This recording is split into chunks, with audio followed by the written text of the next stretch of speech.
music with us, courtesy of Trombone Ham. We are back, and we are now casting a new set. Joined with me tonight for the rest of the evening, I think, is Scorp. Scorp, say hi to everybody. Hi. Again, it's about to hi. Copyrighted by him, so. Sure is. Way to give him credit for it, by the way. All right, so I guess let's get into our new set. Let's go ahead and start the replay. All right, Scorp, go ahead and introduce our players here. Sure, at the top right, we have the Orange Protoss, also known as Connery. It's Payback Zeon. He sounds like Sean Connery, so. That's the joke, so you guys know. Yeah. And spawning in the bottom left, we have the green Lawn Gnome. And of course, he is a Lawn Gnome, so green makes sense. Also playing Protoss. Well played, yep. And we do have a PvP, so hopefully the eye rolls have already come and gone. I personally, as a Protoss, like PvP in terms of the matchup and how it plays out. It also may play for some quick games. Who knows? Let's find out. So far, mirror beginnings, fair enough. Now, interesting for me, I get to cast these games. These guys are opponents of mine in the up-downs. Again, we have a group of all of us that are Protoss, in case people didn't understand that. So we have a lot of, we have 4 Protosses in the same group, all about the same skill level, give or take. So it'll be very close games, I think, within this group. So very curious to see how this exactly breaks down. Yeah, I'm expecting Zeon to be a lot more all-any this tournament, considering last tournament he didn't all-in at all, and that's all he did on ladders. He used to all-in every single game. It's actually how he got into Diamond.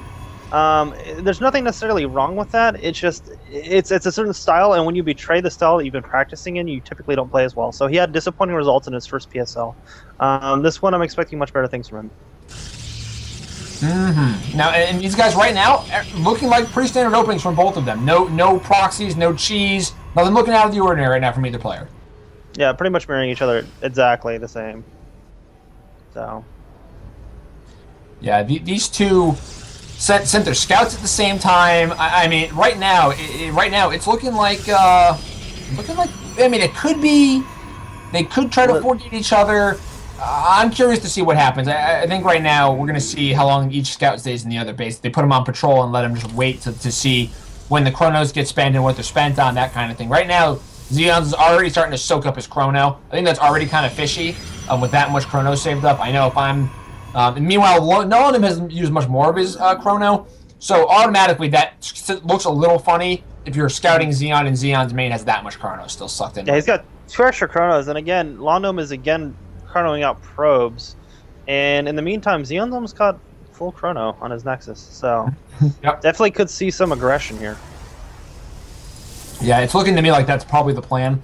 Now, Lawn Gnome, obviously, with this in mind, could, funny enough, Lawn Gnome's Cyber finished before Zeon, so there's that. But with all these chronos now, it's going to catch up.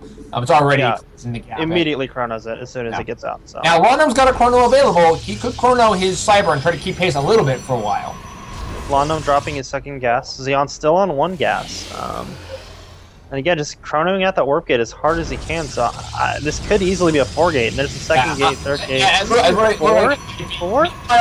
Meanwhile, the Nexus has been chronoed again for Lawn Gnome, so he has put all those chronos into probe production. So, and that's not a bad idea. But with that scout in mind, I honestly would have preferred that he chrono his own warp gate and try to counter it at that point, play maybe a defensive 4-gate or a 3-gate robo, and try to make sure he has some troops there for if this push happens to come and this is what we're dealing with. Yeah, for sure. And this is actually a really important thing to know. This is not Zeon's patented 3-gate that's supposed to hit before 4-gate. This is just a straight up 4-gate. So it was really important to note that he got that 4-gate. Yeah, absolutely. The 4-gates are down. They're timed out pretty well with when that chrono is going to finish the warp gate tech. He does have a decent that proxy is going down at the natural. He does have already the and he's putting that pylon down. That nice force field. Nice force field. It's gonna keep the zealot out just long enough, and he's targeting down that proxy pylon. He's not really out of it. He's not out of the woods yet. And without that second force field, now we are in trouble.